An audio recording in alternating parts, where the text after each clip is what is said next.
नमस्कार साथियों, कैसे हैं आप? आशा करता हूँ ठीक होंगे। स्वागत है आपका अपने परिवार प्रकाश क्लासेस में। मैं आपके लिए सी टेट जो जुलाई 2024 में होने वाला है उसकी तैयारी पूरी रणनीति के साथ करा रहा हूँ। आपको अगर वीडियो पसंद आए तो वीडियो को लाइक कर दें, शेयर भी कर दें, चैनल को ज़रूर सब्सक्राइब कर लें। आने वाले एग्ज़ाम की तैयारी बिल्कुल मुफ्त में होगी भैया, कोई भी चार्ज नहीं। जैसे ही आपका सपोर्ट मिलता रहेगा वैसे ही हम एक अच्छी सी टीम बनाएंगे, ये भी हमारा वादा है। कोई भी फालतू की बात नहीं करते वीडियो में, ओनली कंटेंट की बात करते हैं। ज़्यादा बड़ी से बड़ी वीडियो लेकर नहीं आते हम छोटी सी वीडियो लेकर आते हैं। आपको इस परिवार को बनाने में मदद करें और जो हमारे नए मेहमान हैं उनका तहे दिल से स्वागत भी है। चलिए तो स्टार्ट करते हैं बिना समय गवाए हुए। पहला क्वेश्चन आपकी स्क्रीन पर। पहला क्वेश्चन आप ध्यान से पढ़िए। निम्नलिखित में से कौन सी क्रिया प्रेरणार्थक है? प्रेरणार्थक क्रिया क्या होती हैं? जो कर्ता होता है वो अपने आप क्रिया ना करके किसी दूसरे से करवाए तो वो कहीं ना कहीं आपकी प्रेरणार्थक क्रिया होती है। किसी दूसरे से करवाना, किसी दूसरे से काम करवाना आपकी प्रेरणार्थक क्रिया कहलाती है। प्रेरणार्थक क्रिया कहलाती है। ये भी आप ध्यान रखना, ठीक है? प्रेरणार्थक क्रिया कहलाती है, ये आप ध्यान रखेंगे। फिलहाल क्या जागना, मैं खुद जाग रहा हूं तो ये मैं किसी दूसरे से क्रिया नहीं करा रहा हूं। सीखना, मैं अपने आप सीखूंगा। सोना, ये भी एक क्या क्रिया है? अकर्मक क्रिया है। सोने में कोई क्रिया नहीं होती है। बुलाना, अगर मैं किसी को बुलवाऊंगा तो कहीं ना कहीं मैं प्रेरणार्थक क्रिया की ओर जाऊंगा। यानी किसी से बुलवाऊंगा, बुलाना होता है, किसी को बुलाऊंगा तो ये कहीं ना कहीं आपकी प्रेरणार्थक क्रिया हो जाएगी। आशा करता हूं समझ में आया होगा। अगला क्वेश्चन आपकी स्क्रीन पर। अगला क्वेश्चन, उसे रेडियो ले जाना है, वाक्य में कारक पहचानिए। आपसे कारक पूछे जाएं कितने प्रकार के होते हैं तो ये आपके 8 प्रकार के होते हैं। इसके लिए बेहद सॉरी। कितने प्रकार के होते हैं? 8 प्रकार के कारक होते हैं। ये आप ध्यान रखना। कौन कौन से होते हैं उनकी विभक्तियां भी पूछी जाती हैं, मैं आपको बताता हूं। देखिए साथियों, क्रम से लिखना है, ठीक है? कर्ता ने, पहला ये आपका हो गया, कर्ता ने कर्म को करण से, ठीक है, संप्रदान के लिए, फिर अपादान से, क्या? अपादान से किसके लिए यूज होता है? अपादान में अलगाव के लिए, ठीक है? अपादान से अधिकरण, 6 नंबर पे आपका आता है अधिकरण। अधिकरण में क्या होता है? में और पर होता है, ठीक है? फिर 7 नंबर पे आपका आता है अधिकरण। फिर संबंध किसका होता है? संबंध किसका? का, की, के। ये इसकी विभक्तियां हैं, आप ध्यान से देख लेना, मैं इनकी भी विभक्तियां बताऊंगा इधर, ठीक है? संबंध। फिर उसके बाद क्या हो गया? 8वां नंबर संबोधन में क्या आता है? संबोधन में हे और अरे आता है। हे और अरे, ठीक है? ऐसे ही कॉन्सेप्ट में क्लियर कराता हूं, ये आप ध्यान रखना। कर्ता ने, ये आप ध्यान रखेंगे, ठीक है? करण, कर्ता ने कर्म को और करण से साधन के रूप में यूज होता है यहां पर। और संप्रदान के लिए यानी जहां दान देने वाली बात आए वहां आपका संप्रदान कारक होगा। आप एक बार इसका स्क्रीनशॉट लेना, इससे क्वेश्चन मैंने आगे भी लिए हैं और क्वेश्चंस बनते हैं भैया, ठीक है? फिलहाल उसे रेडियो ले जाना है, कहीं ना कहीं क्या करेगा? वो कहीं ना कहीं कर्म करेगा, ठीक है? तो इसका मतलब कौन सा राइट आंसर होगा? जरा एक बार कमेंट। इसका राइट आंसर आपका बी करेक्ट हो जाएगा, वो कर्म करेगा, ठीक है? यानी हमारा राइट आंसर बी करेक्ट हो जाएगा। आशा करता हूं समझ में आया होगा। अगला क्वेश्चन आपकी स्क्रीन पर। गीदड़ का पर्यायवाची कौन सा है? क्या सुपर्ण, कुंजर, शोणित या श्रृंगाल? कमेंट करना है। गीदड़ का पर्यायवाची आपसे पूछा जा रहा है। बेहद इंपॉर्टेंट क्वेश्चंस है, ये भी आप ध्यान रखना, बहुत इंपॉर्टेंट क्वेश्चंस लिए हैं मैंने। आप वीडियो को पूरा वॉच करें। वीडियो अगर आपको पसंद आए तो वीडियो को लाइक जरूर कर दें, शेयर भी कर दें, चैनल को जरूर सब्सक्राइब कर लें। आने वाले हर एग्जाम की तैयारी बिल्कुल मुफ्त में। सुपर्ण का पर्यायवाची क्या होता है? एक उत्तम होता है। क्या? उत्तम होता है। और एक आनंद भी होता है, आनंद भी होता है, ये आप ध्यान रखना। ठीक है, बिल्कुल। कुंजर, कुंजर किसका है? हाथी का है। किसका? हाथी का पर्यायवाची है। और शोणित किसका है भैया? रक्त यानी खून का है। ठीक है, खून का पर्यायवाची है। और श्रृंगाल कहीं ना कहीं आपका किसका हो जाता है? तो ये आपका गीदड़ का हो जाता है। ठीक है, आशा करता हूं समझ में आ रहा होगा। नहीं समझ में आ रहा है तो एक कमेंट करें, मैं बिल्कुल समझाने की कोशिश करूंगा। अगला क्वेश्चन, निकेतन किसका पर्यायवाची है? पुष्प का, पर्वत का, घर का या आकाश का? आकाश का आपसे पूछा जाए तो अंबर आप ध्यान रखना। ठीक है, अंबर ध्यान रखना, गगन ध्यान रखना, गगन ध्यान रखना। ठीक है साथियों, बिल्कुल। पर्वत का पहाड़ याद रखना, पहाड़, सॉरी, पहाड़ होता है पर्वत का। और पुष्प का वे तो आप जानते ही हैं, फूल कहते हैं। ठीक है, फिलहाल घर का क्या हो जाएगा? निकेतन हो जाएगा। ठीक है, यानी हमारा राइट आंसर सी करेक्ट हो जाएगा। अगला क्वेश्चन, अगला क्वेश्चन क्या है? निम्नलिखित में से कौन सा वाक्य शुद्ध है? मैंने शुद्ध और अशुद्ध से बहुत ही क्वेश्चंस लिए गए हैं, आप देखना, क्योंकि बच्चे इनमें चकरा जाते हैं, उनको पता ही नहीं रहता है कौन से वाक्य शुद्ध है, कौन से अशुद्ध हैं। ठीक है, यहाँ अपनी हस्ताक्षर कर दीजिए। क्या आप किसी से हस्ताक्षर कराएंगे, सिग्नेचर कराएंगे, तो आप कैसे बोलते हैं उससे? यहाँ अपनी हस्ताक्षर कर दीजिए।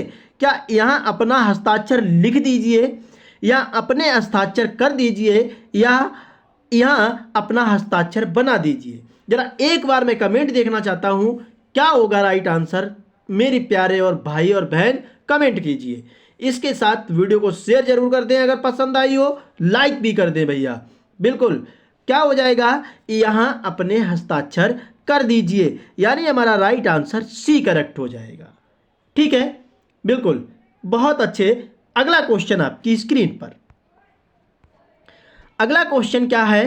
प्रतिमान में कौन सा समास है? हम बहुत अच्छे से चीज़ों को समझाएंगे, कॉन्सेप्ट क्लियर होंगे। समास कितने प्रकार के होते हैं? तो समास आपके 6 प्रकार के होते हैं। कितने प्रकार के होते हैं? 6 प्रकार के समास होते हैं, ये भी आप ध्यान रखना। ठीक है, पहला समास आपका कौन सा होता है? पहला आपका अव्ययीभाव समास, दूसरा आपका तत्पुरुष समास, तीसरा आपका द्विगु समास, और चौथा आपका द्वंद्व समास, पांचवा आपका कौन सा होगा? कर्मधारय। कौन सा? कर्मधारय होता है। ठीक है, और छठा बात करते हैं हम, छठे की बात करते हैं तो कौन सा होता है?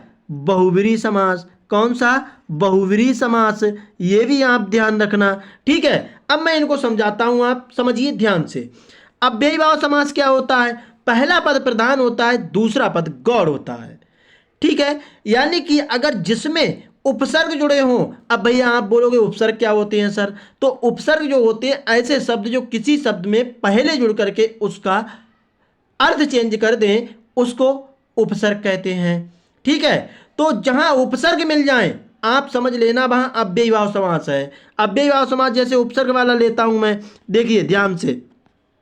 जैसे मैंने लिखा दिन, दिन क्या है?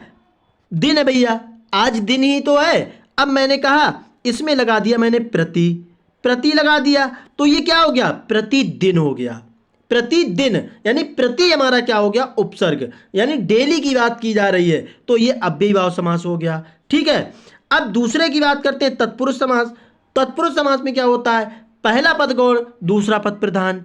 यहाँ जो मैंने पीछे कारक बताए हैं आपको, वो कारक यूज होते हैं। ठीक है, कारक यूज होते हैं, ये आप ध्यान रखना। कारक सभी मैंने आपको बता दिए। ठीक है, जैसे राजकुमार ले लो, राजकुमार, राजकुमार में क्या होगा?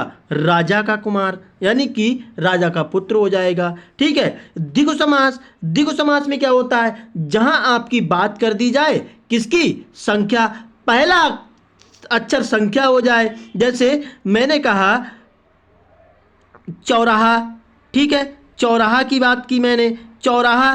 तो चौ मीन्स क्या होता है? चार, चार राहों का समूह। जहां संख्याएं आ जाए वहां द्विगु समास।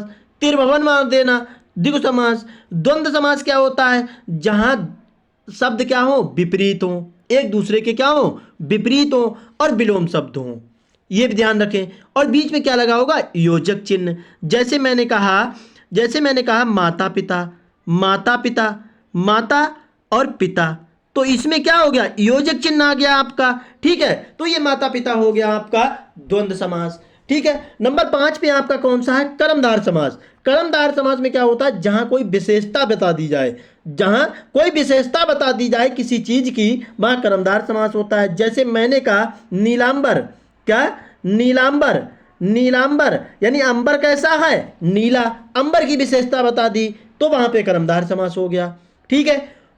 छठे नंबर की हम बात करते हैं बहुब्रीहि समास। बहुब्रीहि समास क्या होता है? बहुब्रीहि समास ऐसा समास होता है जो शब्द होते हैं वो किसी तीसरे की विशेषता करते हैं, किसी तीसरे की बात करते हैं, ये आप ध्यान रखना। जैसे मैंने कहा, यानी कि लंबा है जिसका उदर, लंबा है जिसका उदर, यानी मैं इसे किसी कैसे बोलूंगा? लंबा है जिसका उदर, लंबोदर, लंबोदर, यानी कि लंबा है जिसका उदर, यानी लंबोदर, उसे लंबोदर कहते हैं, यानी गणेश भगवान को कहते हैं। तो ये कहीं ना कहीं आपका बहुब्रीहि समास हो गया। समझ गए ना? छैयों के छैयों समास आपको समझ में आ गए होंगे। समास से कॉन्सेप्ट क्लियर। फिर भी ना समझ में आया हो तो आप मुझे मैसेज करना, मैं समझाने की कोशिश करूंगा। प्रतिमान, मैंने प्रति क्या बताया आपको? क्या बताया? उपसर्ग बताया, उपसर्ग बताया ना। तो इसमें क्या हो जाएगा हमारा राइट आंसर? यानी कि अव्ययी भाव समास कहीं ना कहीं राइट आंसर हो जाएगा, क्योंकि जो उपसर्ग हैं वो अव्ययी भाव समास में लगते हैं, ठीक है। स्क्रीनशॉट लिया जाए, फिर मैं आगे बढ़ता हूं। बिल्कुल आगे, अगला क्वेश्चन, रिक्त स्थान के लिए उपयुक्त शब्द क्या होगा? आपको इस रिक्त स्थान की जगह पे भरना है, क्या आएगा जरा एक बार कमेंट करें। देखिए, मैंने अपने भाई को डैश डैश भेजा कि सोमवार को हमसे मिलने आना।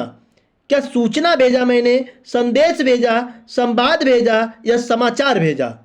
तो मैंने अपने भाई को संदेश भेजा, ना कि सूचना भेजी, ना कि मैंने संवाद भेजा, ना कि मैंने समाचार भेजा। संदेश भेजा कि सोमवार को हमसे मिलने आना, ठीक है। आशा करता हूं समझ में आ रहा होगा। ऐसे ही कॉन्सेप्ट में क्लियर कराऊंगा आपको, बस आप अपना प्यार दीजिए, प्रकाश क्लासेस को ज़्यादा से ज़्यादा इस परिवार को बनाने में मदद कीजिए। अगला क्वेश्चन, रिक्त स्थान पे क्या आएगा? अब फिर मैं गाने का डैश कर रहा हूं, श्रम, श्रम कर रहा हूं क्या? मैं अभ्यास कर रहा हूं क्या? कसरत कर रहा हूं क्या? मेहनत कर रहा हूं? कमेंट।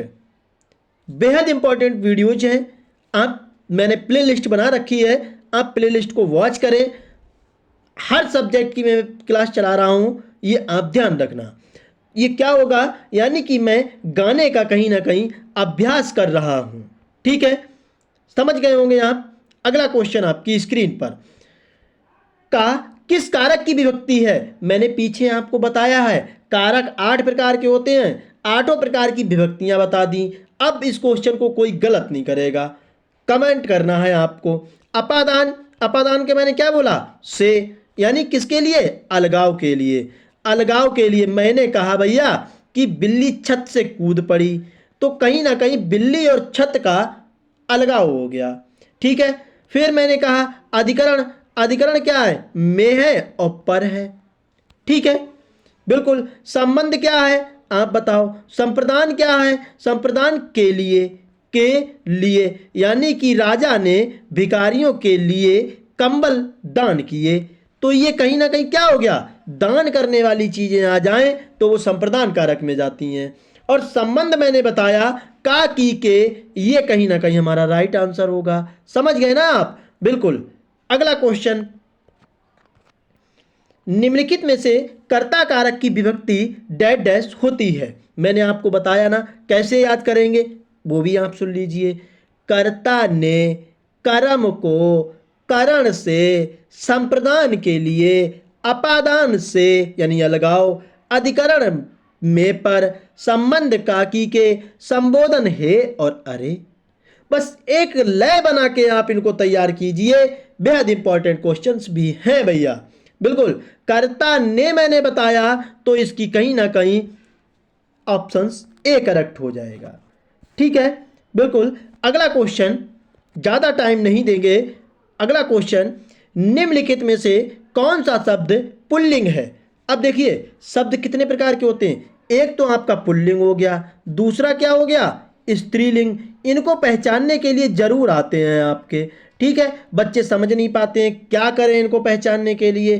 तो मैं आपसे बोलता हूं, बिल्कुल एक छोटी सी ट्रिक सुन लीजिए, आपकी समस्या सॉल्व हो जाएगी। कैसे? मैंने कहा भैया कि आप अगर किसी शब्द को बोल के देखेंगे, वहां पे अगर पुरुष यानी मेल की आवाज आ रही है तो वो हमारा पुल्लिंग होगा, और अगर स्त्रीलिंग की आवाज आ रही, स्त्री की आवाज आ रही है तो वहां स्त्रीलिंग होगा। मैंने कहा रात हो गई, रात हो गई, तो ये क्या हो गया, कहीं ना कहीं आपका क्या हो गया, स्त्रीलिंग पहुंच गया। कल कल कल आएगा, ना कि कल आएगी, कल आएगा तो पुल्लिंग हो गया। अब इनको शब्द को बोल के देखिए, आप पहचान जाएंगे। बचपन, मेरा बचपन अच्छा रहा। क्या मेरा बचपन अच्छी रही ये बोलते हैं? नहीं बोलते हैं ना। बातचीत की गई, बनावट हुई, बरसात हुई, यानी ये हमारे तीनों क्या हैं, स्त्रीलिंग में जा रहे हैं। बचपन हमारा अच्छा बीता, यानी हमारा ए ऑप्शन करेक्ट हो जाएगा। अगला क्वेश्चन, पीतांबर में कौन सा समास है? मैंने पीछे आपको बिल्कुल समझाया अच्छे से समास, अब आपको बिल्कुल गलत नहीं करना है। बहुब्रीहि समास किसी तीसरे शब्द की विशेषता बताए, अव्ययी भाव समास जिनमें उपसर्ग लग जाएं, द्वंद्व समास एक दूसरे के विपरीत हो, द्विगु समास पहला संख्यावाची आ जाए। तो पीतांबर यानी पीतांबर में बात की जा रही है कि क्या होगा, कमेंट करना है। बिल्कुल, 12 नंबर का राइट आंसर क्या हो जाएगा, क्या हो जाएगा, बहुब्रीहि समास हो जाएगा पीतांबर। ठीक है, यानी पीले हैं जिसके वस्त्र, किसकी बात की जा रही है, कृष्ण भगवान की जा रही है, यानी कि हमारा बहुब्रीहि समास राइट हो जाएगा। ठीक है, अव्ययी भाव समास का यथाशक्ति ध्यान रखना। क्या यथाशक्ति बहुत पूछा जाता है भैया, यथाशक्ति। ठीक, द्वंद्व समास मैंने बताया, भाई और बहन। ठीक है, भाई और बहन, 1 मिनट। और द्विगु समास का मैंने क्या बोला, त्रिभुवन, त्रिभुवन यानी कि 3 भवनों का समूह। ठीक है, ये आप ध्यान रखेंगे। अगला क्वेश्चन बढ़ते हैं। अगला क्वेश्चन क्या है, निम्नलिखित में से कौन सा शब्द स्त्रीलिंग है? स्त्रीलिंग, अब आप, मैंने बोला ना अभी पीछे समझाया, आप बोल करके देख लीजिए। व्यंजन कितने हैं या व्यंजन कितनी है, ये नहीं बोला जाता ना, स्त्रीलिंग है यही पूछा जा रहा है। तो ये तो हमारा क्या हो गया, पुल्लिंग हो गया, ये नहीं हो सकता। विवाद हुई या विवाद हुआ, तो ये पुल्लिंग है। बन गए, वन गए भैया, तो ये क्या है, वकालत की गई, वकालत की गई या वकालत किया गया, नहीं ना, वकालत की गई, तो यही हमारा क्या हो जाएगा, स्त्रीलिंग हो जाएगा। बिल्कुल, आपको वीडियो पसंद आ रही है तो प्लीज लाइक जरूर करें, शेयर कर दें, चैनल को जरूर सब्सक्राइब करवा दें भैया। बिल्कुल, अगला क्वेश्चन आपकी स्क्रीन पर, वस्त्र का पर्यायवाची क्या है? यह पर्यायवाची लिखा है, सॉरी इसके लिए। क्या नलिन होगा, वसन होगा, सदन होगा या गगन होगा? कमेंट। बिल्कुल, नलिन, नलिन किसका है, नलिन का पंकज भी याद रखना, पंकज भी याद रखना। ठीक है, जलज भी याद रखना। किसके हैं भैया, ये कमल के हैं ना कहीं कहीं। वसन, वसन क्या हो सकता है, जरा कमेंट करेंगे। सदन, सदन की बात करते हैं तो सदन किसका है, गृह, गृह यानी कि घर। ठीक है, और गगन, अंबर, अंबर, 1 मिनट, अंबर, और आसमान, आसमान। ठीक है, ये आप ध्यान रखेंगे। और वसन क्या हो जाएगा, वस्त्र हो जाएगा। ठीक है, अगला क्वेश्चन, यह कविता अनेक भाव प्रकट डैश डैश है, रिक्त स्थान के लिए उपयुक्त शब्द क्या होगा? अनेक भाव प्रकट करती है, रखती है, बोलती है या कहती है? क्या होगा, आप बोल करके देखिए। बिल्कुल ऐसे क्वेश्चनों को बोलेंगे तो आपको खुद पता चल जाएगा कि आखिर कौन सा ऑप्शन करेक्ट होगा। बिल्कुल क्या हो जाएगा राइट आंसर, ये कविता अनेक भाव प्रकट करती है, यानी कि हमारा ए ऑप्शन करेक्ट हो जाएगा। ठीक है, अगला क्वेश्चन। अब ये आपको क्रम बनाना है भैया, बिल्कुल क्रम बनाना है आपको। कैसे इसको पढ़ना है, ऐसे क्वेश्चन आपसे जरूर पूछे जाते हैं। चिंता फर्स्ट में है, यह है कि होगा कैसे पुरुष स्थान देश का क्रम संख्या 1 और 2 के बाद वाक्य संरचना का सही क्रम क्या आएगा, कमेंट करना है आपको। 16 नंबर का राइट आंसर क्या होगा, बिल्कुल क्या हो जाएगा, देश का। पढ़िए आप, देश का पहला ही ऑप्शन उठा लेते हैं। ऐसे क्वेश्चनों को ऑप्शन से किया करो। पहला ऑप्शन उठाते हैं 6 नंबर पे देश का, ठीक है। 4 नंबर पे क्या है, देश का कैसे हो सकता है, देश का कैसे। फिर 3 नंबर पे क्या है, होगा। देश का कैसे होगा, क्या ये बोलेंगे, नहीं, ये ऑप्शन इनकरेक्ट हो गया। 4 नंबर पे चलते हैं। 4 पे क्या है, 4 पे क्या है, कैसे। 3 पे क्या है, होगा। ऐसे भी हम सेंटेंस को नहीं बोलेंगे, ठीक है। 5 नंबर पे क्या है, 5 नंबर पे क्या है हमारा, पुरुष स्थान। 6 नंबर पे देश का, पुरुष स्थान देश का, नहीं भैया। अब आ जाओ इस पे, 6 नंबर पे क्या है, देश का पुरुष स्थान कैसे। 4 नंबर पे कैसे, 3 नंबर पे होगा, ठीक है। चिंता यह है, पहला और दूसरा आपको क्रम से रखना है। चिंता यह है कि देश का पुरुष स्थान कैसे होगा, यानी हमारा डी ऑप्शन करेक्ट हो जाएगा। आगे भी क्वेश्चन है ऐसे, बिल्कुल आगे बढ़ते हैं। निम्नलिखित में से कर्तवाच्य का उदाहरण क्या है। कर्तवाच्य क्या होता है, जहां कर्ता की प्रधानता हो वहां कर्तवाच्य होगा, जहां कर्म की बात हो वहां कर्मवाच्य हो जाएगा। समझ गए ना, सिनेमा देखा जाता है, सिनेमा देखा जाता है भैया, तो यहां कोई ना कोई कर्ता नहीं है, समझ गए, यह कर्म है। राजेश से टहला भी नहीं जाता, यानी कि ये क्या है, कहीं ना कहीं भाव आ रहा है आपका। जहां नहीं की बात आ जाए, मना करने की, वहां आपका भाववाचक होता है, ठीक है। रिया ने गीत गाया, रिया ने गीत गाया, तो किसने गीत गाया, रिया ने गीत गाया, रिया ने, तो यहां कर्तवाच्य हो गया, क्योंकि कर्ता की प्रधानता है, ठीक है। मुझसे पढ़ा नहीं जाता, भाव है मेरा भैया ये। अगला क्वेश्चन, निम्नलिखित में से कौन सा वाक्य शुद्ध है। बिल्कुल अब क्रम से मिलेंगे, ये आपको दिमाग लगाना है। ये गाय का घी, ये गाय का घी असली है, ये असली गाय का घी है का आप ये बोलेंगे, असली गाय का ये घी है, ये गाय का असली घी है, कमेंट करेंगे आप। बिल्कुल 18 नंबर का राइट आंसर क्या होगा, ये गाय का घी असली है क्या, ये नहीं भैया, ऐसे नहीं बोलेंगे। ये असली गाय का घी है क्या, गाय असली नकली भी होती हैं, ये असली गाय का यह घी है, नहीं, ये गाय का असली घी है, यानी हमारा डी ऑप्शन करेक्ट होगा, ठीक है। बिल्कुल कमेंट करना है आपको, कोई भी प्रॉब्लम लग रही है प्रकाश क्लासेस को कमेंट कीजिए, उसको सुधारने की कोशिश करेगा और अच्छे से अच्छे कॉन्सेप्ट आपके सामने लेकर आएगा। अगला क्वेश्चन, सीमा तेज चलती है, वाक्य में डैश डैश क्रिया विशेषण है। क्रिया विशेषण, क्रिया विशेषण क्या होता है, जहां क्रिया की विशेषता बताई जाए, क्रिया की विशेषता बताई जाए, विशेषता बताई जाए, विशेषता बताई जाए, वहां आपका क्या होता है, वहां आपका कहीं ना कहीं क्या हो जाता है, विशेषण हो जाता है, क्रिया विशेषण, ठीक है। बिल्कुल, तो आप ध्यान से देखिए, सीमा तेज चलती है, सीमा चलती है, अब मैंने बोल दिया तेज चलती है, तो चलने की कहीं ना कहीं क्रिया है, ठीक है, उसकी मैंने विशेषता बता दी, तो ये हमारा क्या हो जाएगा, तेज जो हो जाएगा वो क्रिया विशेषण हो जाएगा, ठीक है। अगला क्वेश्चन, सिर मुड़ाते ही ओले पड़े, लोक्ति का सही अर्थ क्या होगा। उसने सिर मुड़ाया भैया और ओले पड़ गए, उसकी तो सिर फूट गया।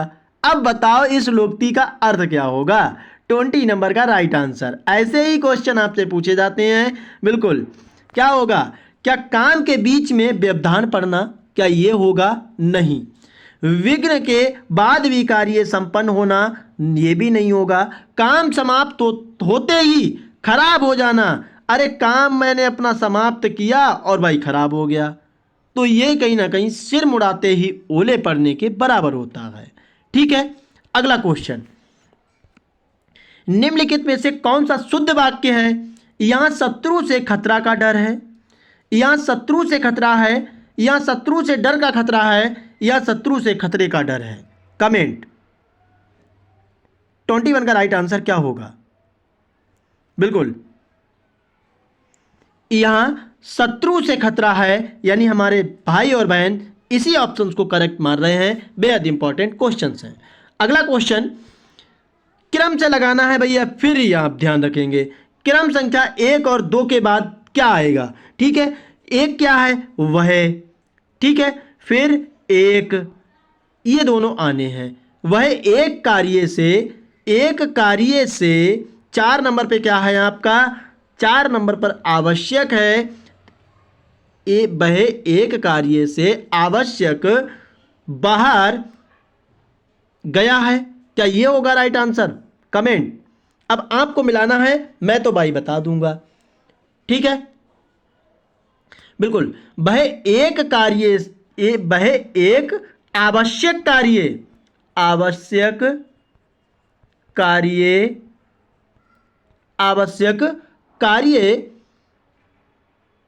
बिल्कुल, आवश्यक कार्य से बाहर गया है। अब आप देख लीजिए, आवश्यक किसका क्रम है? आवश्यक किसका है? आवश्यक 4 नंबर पे दिया है।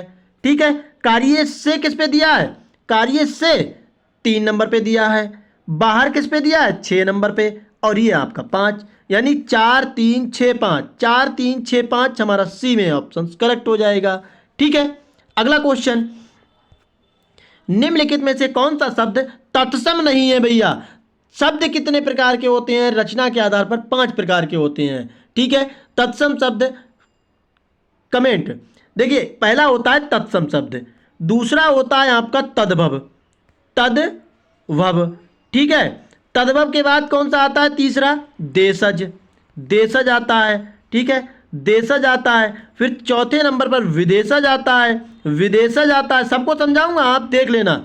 और 5वें नंबर पे क्या आता है? संकर शब्द। कौन सा? संकर शब्द। ठीक है, तत्सम शब्द क्या होते हैं? संस्कृत से उठ करके ज्यों के त्यों हिंदी में प्रयोग हो, उनको तत्सम कहते हैं।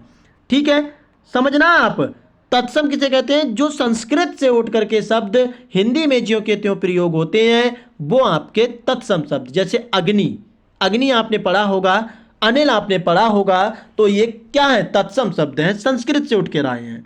तद्भव शब्द क्या होते हैं? संस्कृत से उठ करके चेंज होकर के भैया अगर वो शब्द प्रयोग हो तो उन्हें तद्भव शब्द कहते हैं। मैंने अग्नि बताया, अग्नि का मतलब क्या होता है? आग। ठीक है, तो ये आग क्या हो गया? तद्भव हो गया। अग्नि क्या हो गया? तत्सम हो गया। देशज शब्द, जिनकी उत्पत्ति का ना पता हो हमें, उन्हें क्या कहते हैं? देशज शब्द कहते हैं। यानी जैसे लोटा ले लो, ठीक है, खिचड़ी ले लो, ये आपके क्या हैं? ये देशज हैं। और विदेशज क्या होते हैं? विदेशज जो विदेशी भाषा से लिए गए हैं। जैसे अलमारी की बात करता हूं, अलमारी कैसा है? पुर्तगाली शब्द है। ठीक है, और संकर शब्द क्या होते हैं? जो 2 भाषाओं के मेल से बने, उसको कहीं ना कहीं संकर शब्द कहते हैं। जैसे मैंने कहा रेलगाड़ी, क्या? रेलगाड़ी, रेल क्या है? इंग्लिश का शब्द है, और गाड़ी क्या है? हिंदी का शब्द है। 2 भाषाएं मिली तो यहां कहीं ना कहीं संकर शब्द हो गया। अब तत्सम शब्द आपसे पूछा गया, मैंने आपको बताया संस्कृत वाले होते हैं। सौभाग्य क्या संस्कृत का है? शिक्षा, सिर या शीतल? 23 का राइट आंसर क्या होगा? सॉरी, इसमें यह पूछा गया है आपसे, तत्सम नहीं है ये पूछा गया है। ठीक है, सौभाग्य क्या है? मेरा तत्सम है। शिक्षा भी मेरी तत्सम है, शीतल भी मेरा तत्सम है, लेकिन सिर जो है वही तत्सम नहीं है। जरा तत्सम बताना सिर का क्या होता है, कमेंट करना है आपको। अगला क्वेश्चन, अगला क्वेश्चन क्या है, निम्नलिखित में से कौन सा वाक्य शुद्ध है? वह अपनी वेतन नहीं ले पाया, वह अपनी वेतन नहीं ले पाया, वह अपना वेतन नहीं पा पाया, वह अपना वेतन नहीं ले पाया, या वह अपनी वेतन नहीं पा पाया। क्या होगा? ये पा पाया काट दो भैया, ये तो मेरे समझ में नहीं आ रहा है, आपके क्या से समझ में आ जाए। पा पाया क्या होता है भाई? कोई मतलब नहीं। वह अपनी वेतन नहीं, वह अपना वेतन नहीं ले पाया, यानी हमारा सी आंसर क्या हो जाएगा? करेक्ट हो जाएगा। ठीक है, अगला क्वेश्चन, निम्नलिखित में से कौन सा वाक्य शुद्ध है? तुम उसमें नाराज हो, उसमें नाराज हो क्या ये बोलोगे? ना भैया, तुम उसे नाराज हो, उसे थोड़ी बोलेंगे। तुम उसको नाराज हो, नहीं, तुम उससे नाराज हो, यानी हमारा डी ऑप्शन करेक्ट हो जाएगा। अगला क्वेश्चन, कर्कश का विलोम शब्द क्या होता है? कर्कश का मधुर, करुण, धूमिल या निष्ठुर? कमेंट करना है कर्कश का, बेहद इंपॉर्टेंट है भाई। बिल्कुल, करुण का क्या होगा? करुण का विलोम निष्ठुर होता है, ये आप ध्यान रखना, ये एक दूसरे के विलोम है। ये तो मैंने आपको बता दिया, दो ऑप्शंस कट हो गए। ठीक है, बिल्कुल। धूमिल का क्या होता है? उज्ज्वल होता है, उज्ज्वल होता है। उज्ज्वल आप देख लेना, ऐसे ही लिखा जाता है क्योंकि वर्तनी में आपसे पूछा जाता है उज्ज्वल। सॉरी मैंने गलत लिख दिया है, 1 मिनट। उज्ज्वल ऐसे लिखा जाता है, ये आप देख लेना, वर्तनी में आपसे पूछा जाता है, डबल जा बनता है, आप ध्यान रखना। ठीक है, और कर्कश का विलोम शब्द क्या हो जाएगा? कहीं ना कहीं आपका मधुर हो जाएगा। ठीक है, अगला क्वेश्चन, जो तौला मापा जा सके के लिए निम्नलिखित में से कौन सा शब्द होगा? अपरिमेय। अपरिमेय का मतलब क्या होता है? जिन्हें हम माप तौल नहीं सकते, तो ये तो नहीं हो सकता, आ माने नहीं होता है। परिमाप क्या होता है? परिमाप क्या होता है? जो चारों भुजाओं से घिरी एरिया होती है, यानी यहां से आप चले और ऐसे करके आते आते यहीं आ गए, तो ये परिमाप हो गया आपका। ठीक है, आयतन क्या होता है? आयतन जरा आप कमेंट करेंगे, कोई भी चीज होती है किसी चीज को कितना घेरती है तो वो कहीं ना कहीं उसका आयतन हो जाता है, लेकिन परिमेय होता है जिसे हमें मापा और तौला जा सके। ठीक है, अगला क्वेश्चन, अगला क्वेश्चन, खान पान में कौन सा समास है? पीछे मैंने आपको बताया, खान और पान, ये योजक चिन्ह लग गया बीच में, तो कौन सा आ जाएगा? द्वंद्व समास आ जाएगा। ठीक है, सेकंड लास्ट क्वेश्चन है इस वीडियो का, निम्नलिखित में से अंतस्थ व्यंजन कौन से होते हैं? अंतस्थ व्यंजनों की संख्या कितनी होती है? 4। ये भी आपसे पूछा जाता है, कौन से? या, रा, ला और एक आपका वा आ जाता है। ठीक है, बिल्कुल, और 4 ही आपके कौन से होते हैं? ऊष्म व्यंजन होते हैं। ऊष्म व्यंजन कितने होते हैं? 4। कौन कौन से? तीनों सा लिख लो भैया, आप तीनों सा लिख लो आप। ठीक है, और एक हा लिख लो। तो इसमें सबसे अंतस्थ व्यंजन पूछा गया है, ला दिख रहा है हमें, ला ऊपर ऑप्शन में ही दिख रहा है। ठीक है, अगला क्वेश्चन, लास्ट क्वेश्चन है इस वीडियो का, भक्त ईश्वर पर श्रद्धा डैश डैश है, रिक्त स्थान पर क्या शब्द आएगा? करता है, रखता है, देखता है या मिलता है? 30 नंबर का राइट आंसर क्या होगा? आपको कमेंट करना है। जिसने मेरी वीडियो लास्ट तक देखी है, मैं होमवर्क दे रहा हूं ये क्वेश्चन आपको। ठीक है, आपको कमेंट करना है। ठीक है, होमवर्क दे रहा हूं भैया, कमेंट करेंगे सभी लोग। ये वीडियो आपको कैसी लगी एक बार कमेंट करके जरूर बताएंगे मुझे। मेरी मेहनत आपके लिए क्या रंग ला रही है, मैं ये जानना चाहता हूं। ऐसी ही वीडियो आपको पर डे लाऊंगा, लाता रहूंगा, लाया हूं। आप चैनल को सब्सक्राइब कर लें। आने वाले हर एग्जाम की तैयारी प्रकाश क्लासेस के साथ बिल्कुल मुफ्त में होगी। जय हिंद साथियों।